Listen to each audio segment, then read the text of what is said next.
코로나19 비상 각국 정상들. 한국 정부에 연달아 SOS.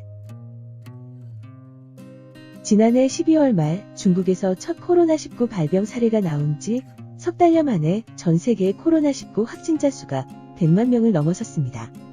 이런 가운데 투명하고 신속한 방역 대응으로 코로나19를 잘 억제하고 있는 한국 정부에 대한 러브콜이 쏟아지고 있습니다.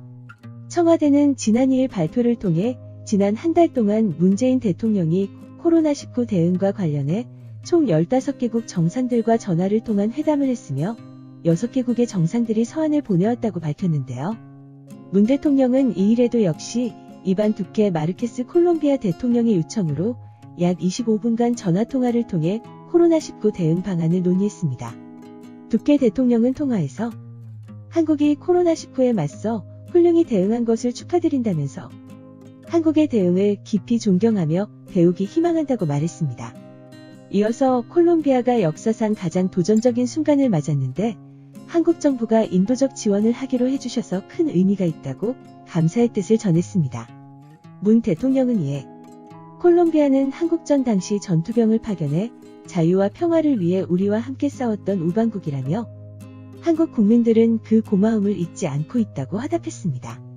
두케 대통령 또한 대통령님은 저의 친구라고 표현하며 여러 지원에 대한 콜롬비아 국민의 감사를 전한다고 말했습니다. 또 같은 날 오후에는 메테 프레데릭센 덴마크 총리와의 전화통화도 이루어졌습니다. 문 대통령은 코로나19와 관련해 우리 정부가 축적한 방역 및 치료 경험, 임상 정보 등을 덴마크와 적극 공유하겠다고 말했습니다.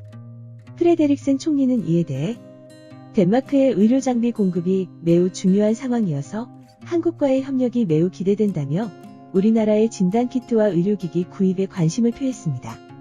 문 대통령도 진단키트와 방역물품 등에 대해 구체적인 요청 사항을 알려주시면 형편이 허용하는 대로 도움을 드리겠다고 말했습니다.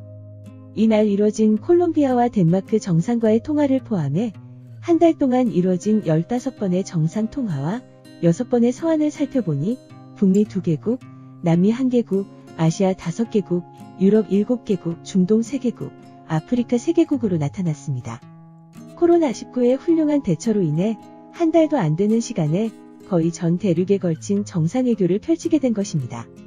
한편 코로나19로 심각한 피해를 입고 있는 유럽 국가들이 휴대전화 위치 정보를 적극 활용하는 한국식 대응을 도입하기 시작했다는 소식도 들려왔습니다. 인권 침해에 민감한 유럽 국가들조차 한국식 대응을 인정하고 이를 받아들여야 한다고 판단한 것입니다. 스페인과 독일, 이탈리아는 이미 이를 준비 중이며 인권에 가장 민감한 프랑스마저도 한국식 방역을 적극 도입하자는 주장이 제기되고 있다고 합니다. 이렇듯 한국의 코로나19 대응은 우리만의 자화자찬이 아닌 전 세계가 인정하고 칭찬해주고 있는 부분입니다.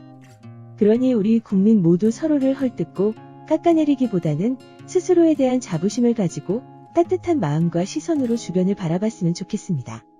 시청해주셔서 감사합니다. 오늘도 좋은 하루 되세요. 구독과 좋아요, 알림 설정 부탁드립니다.